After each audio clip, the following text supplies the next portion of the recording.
आज हम जानने वाले हैं दशा के अंदर कौन से भावों का फल हमें मिलता है।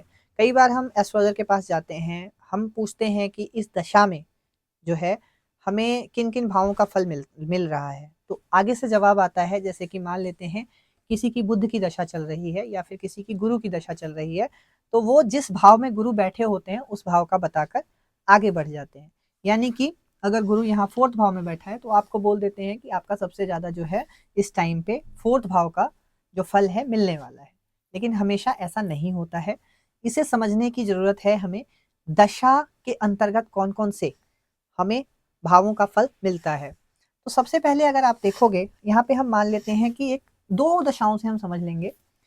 एक तो बुद्ध की दशा ले लेंगे, ठीक है, और दूसरा जो है हम गुरु की दशा ले लेंगे। यहाँ पे मैं भाव, जिन जिन भावों का वो परिणाम दे रहे होंगे उनका हम लिख लेंगे, ठीक है। मान लेते हैं यहाँ पे सबसे पहले बुद्ध की दशा ले ली हमने, ठीक है। तो बुद्ध की दशा में जिस घर में बुद्ध बैठे होंगे उस घर का फल देंगे, यानी कि 10th हाउस, ठीक है। जहां पे उनकी दृष्टि पड़ रही होगी यानी कि 4th हाउस, बुद्ध की 7वीं दृष्टि होती है। दूसरा कौन सा आ गया? 4th हाउस, ठीक है। उसके बाद जो जो घर बुद्ध के खुद के होंगे, यानी कि बुद्ध की कौन सी राशियां हैं? 3 नंबर और 6 नंबर, मिथुन और कन्या।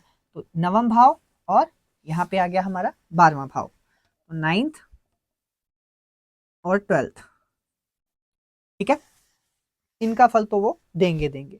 इसके अलावा वो किन किन भावों का फल देंगे? अभी इसके अलावा वो फल देंगे जहां उनकी उच्च राशि है, उच्च राशि का फल देंगे वो, ठीक है। अब उच्च राशि कौन सी होती है बुध की?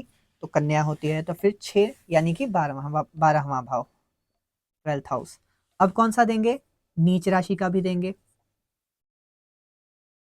ठीक है। तो नीच राशि कौन सी होती है?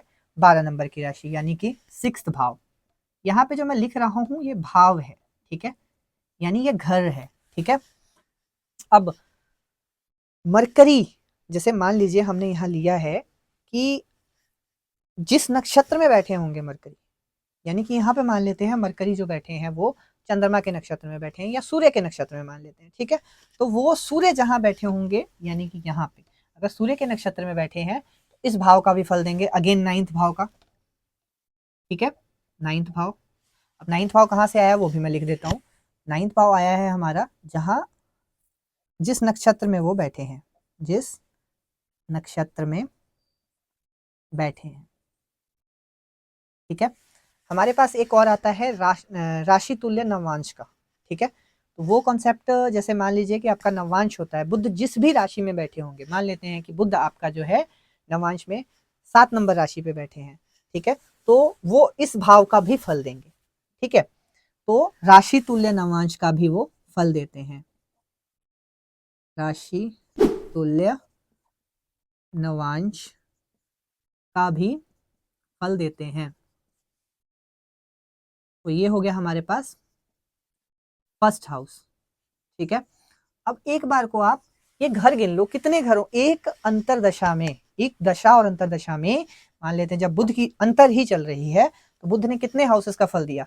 1 2 3 4, ठीक है, 5 6, ये सेम है तो इसे हम बाद में गिनेंगे, ठीक है। 6 7 और ये 8, 8 हाउसेस का फल दे रहे हैं। 8 हाउसेस में क्या है कि हमारे पास 12वां भाव 2 बार आया है, यानी कि इस इन भावों का फल, इस भाव का फल हमें ज्यादा देखने को मिलेगा, ठीक है। यानी कि 12वें भाव का फल ज्यादा देखने को मिलेगा, ठीक है।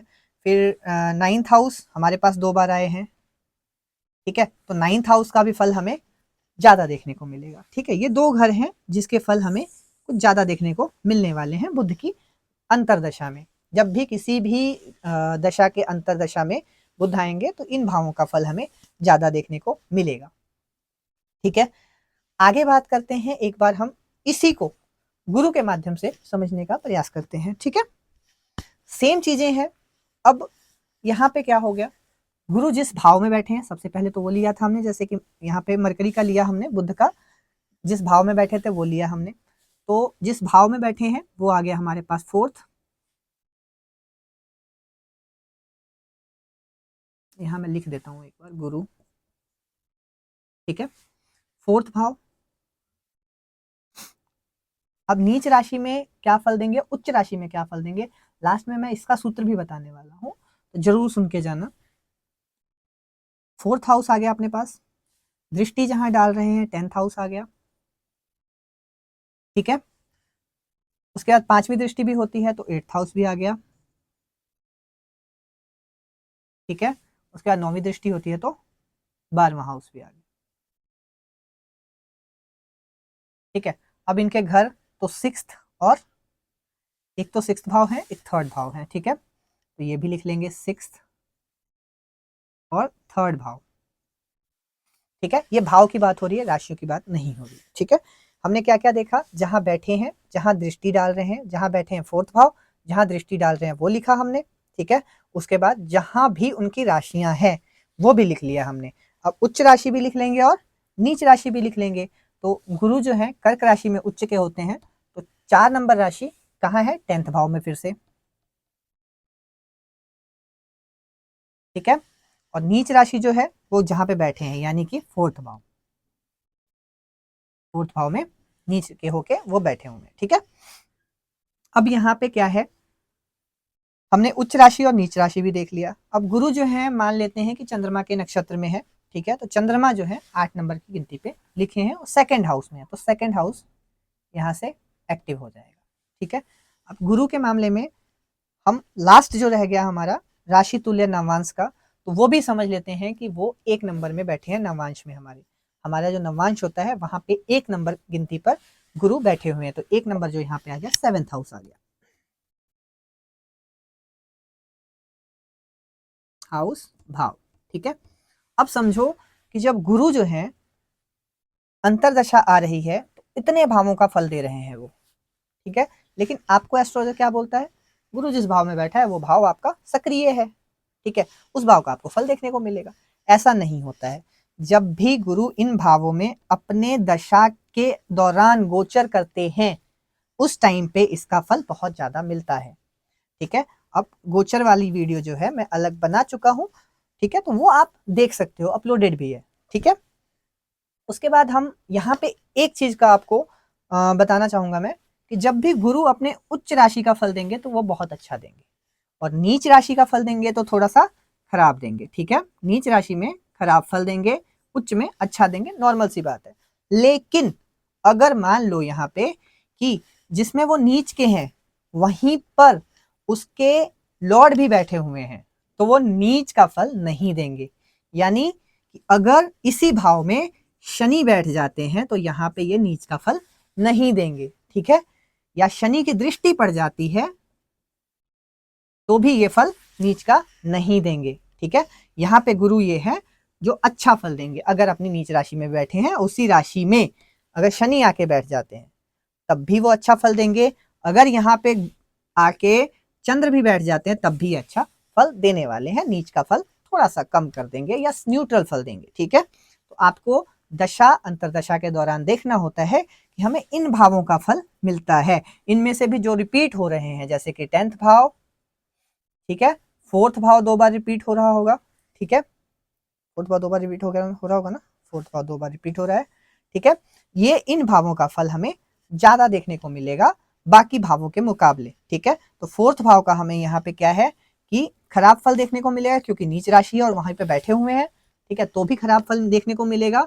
और 10th भाव का जो है फल अच्छा देखने को मिलेगा। जब भी इस कुंडली के लिए जुपिटर जो है इस भाव से गोचर करेंगे और उनकी अगर दशा और अंतरदशा चल रही होगी उस टाइम पे अगर 10th हाउस में होंगे तो बहुत अच्छा फल आएगा, ठीक है, बहुत अच्छा फल आएगा।